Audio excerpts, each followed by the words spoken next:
Hey loves, welcome to Faith Times Fitness Podcast, where we discuss wellness from a kingdom mindset, helping women bridge the gap of faith and fitness. I am your host, Shanara Norwood, aka Cha Cha. Let's go.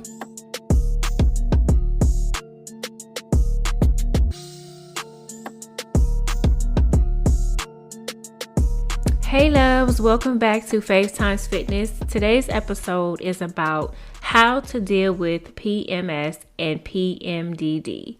And for those of you who do not know what PMDD is premenstrual dysphoric disorder. And it is something that I have suffered with for the last 3 years. I was first diagnosed with it in probably about 2018, 2019. And I went to the doctor and I was telling her my cycle felt overwhelming.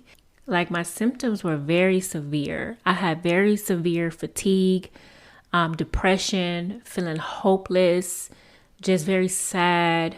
My cramps were very bad. And so basically she handed me a pamphlet and said, this is what's going on with you. And at first I was just like, oh, okay, so I have this. And I never really acknowledged it. But it seems as if the older I got, the worse it became. And so as my weight began to fluctuate, I noticed that the symptoms of the premenstrual dysphoric disorder would intensify. So I started having to pay attention to my body and what it was telling me as far as my PMS and my cycle. So let me give you the definition of what premenstrual dysphoric disorder is. It's a severe, sometimes disabling extension of premenstrual syndrome that include physical and or behavior symptoms that start 10 to 5 days before your cycle. PMDD causes extreme mood shifts. Symptoms include anger, sadness, hopeless, irritability, and depression. So some stats on this is mild PMS affects up to 75% of women with regular menstrual cycles. PMDD affects only 3 to 8% of women. Very common in young women ages 19 to 40. So it's a very rare thing. Only 3 out of 8 women get it. And so I happen to be in that small percentage that is suffering with this syndrome that is essentially affecting me every month. I feel like I have to literally start my life over every month.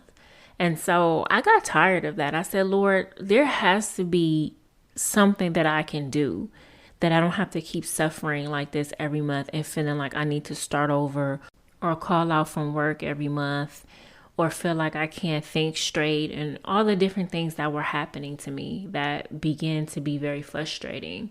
So the first thing that I started to incorporate was tracking my cycle on my app.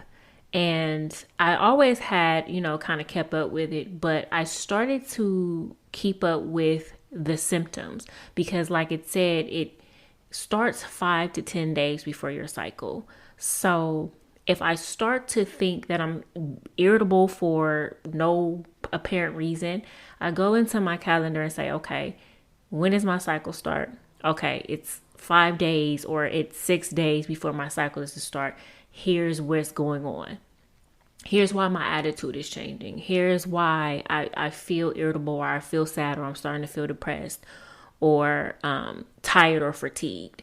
So once you start really tracking your emotions, really tracking your period, then you can begin to be like, okay, what can I implement after that? And so what I started to do was research supplements and different things that help with your cycle and your mood and all those different things. What natural things could I take? I'm a real big tea drinker, so I love teas. So I started looking for teas that helped with cycles, that help with PMS relief. I also started to pay attention to what in my diet could decrease the symptoms of PMS. So in my diet, I started to take out eggs and the sugar and caffeine. Those are things that can add to, especially when you're talking about cramps. Those are things in your diet that can add to cramps and bloating. That's another thing that I suffer with very badly during my cycle, which all women do. We bloat. Some bloat more than others. I am one of those that bloats extremely, and I get a lot of water weight. So I make sure that I'm drinking a lot of water so that the water is not, I'm not holding on to the water. I also take supplements that help with water weight during that time, because the water weight is, makes you feel heavy, makes you feel fat. And so you're even more irritable, you're even more depressed, because now you got this extra weight and you feel fat, and it just plays a lot on your emotions.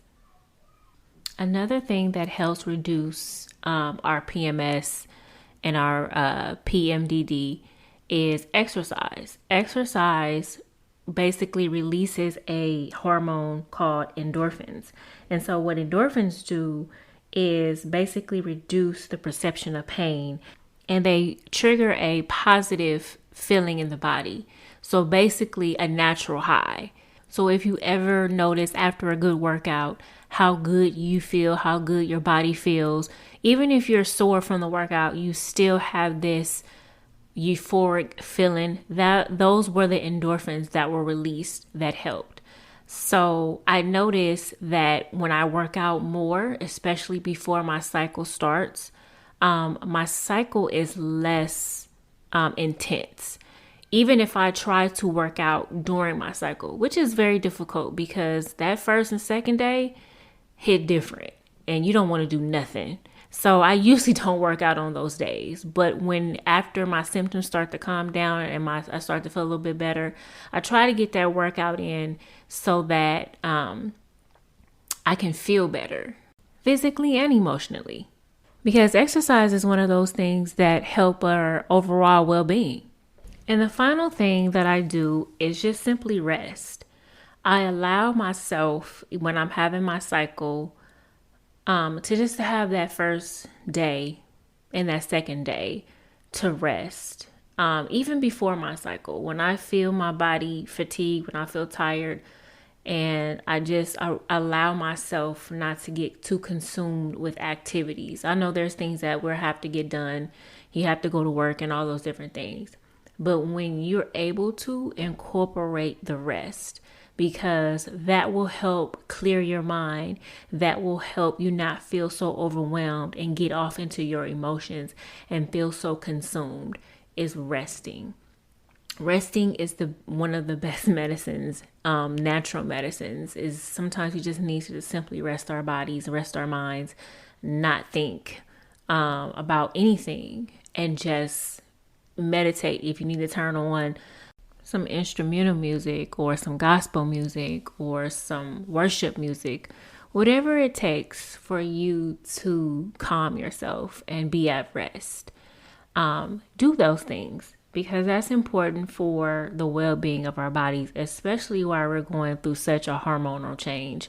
And I think we kind of take our periods lightly, and we don't address it because it's an everyday thing. All women have periods, all women have cycles and different things like that. But it's something that we need to pay more closely attention to, because it's a hormonal time. It's a time where you are at high stress. And there's also other things that's going on with our bodies. There's women that have fibroids. There's women with endometriosis. That's a hard word to pronounce. And if you're not paying attention to your body, you don't know when those changes are coming, and you might be dealing with one of those things and not even know it, because we're just accepting this is my period and this is how it is. No, there's things we have to use wisdom. There's things that we can do to improve our health at all times, improve our overall wellness. And I say that because my family looks at me crazy when I'm on my cycle because the change in my attitude. And I know for me, I don't always want to be so snappy. I don't want to always have this attitude or be depressed or whatever is going on because they can see it. My son looks at me like, Mom, you on your cycle? Like my own child looks at me and knows when my cycle is happening because my attitude. I'm mean, I'm cutthroat, I'm just irritable, I don't want to be bothered. And that's not a good way to be, especially when you're trying to raise a teenage son or a teenage daughter. You want to be at your best. And I'm not saying that you're not allowed to have bad days or you're not allowed to, be snappy or whatever it is sometimes. But when this thing is reoccurring and it's really affecting your life, then it's time to use wisdom. And the word requires us to use wisdom.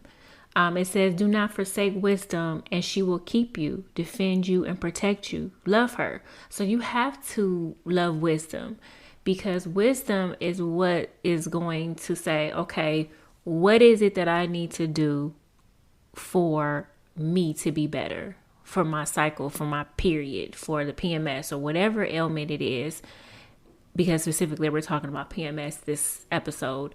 What is it that I need to do as a woman, not to just accept, okay, I have PMS and that's just what it is. Because it's not so much as what we're dealing with, it's how we deal with it. It's how we address the things that's going on with us as women, using wisdom and saying, this is what I need to implement for my period to be better.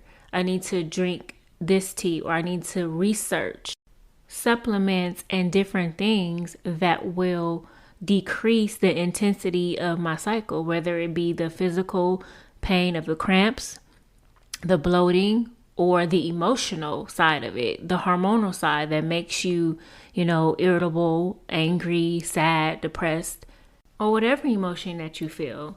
So just to recap the tips that I went over, the first one is getting an app or something to track your cycle and start paying attention to the changes in your body, the emotions, and the different things that happen when PMS is occurring.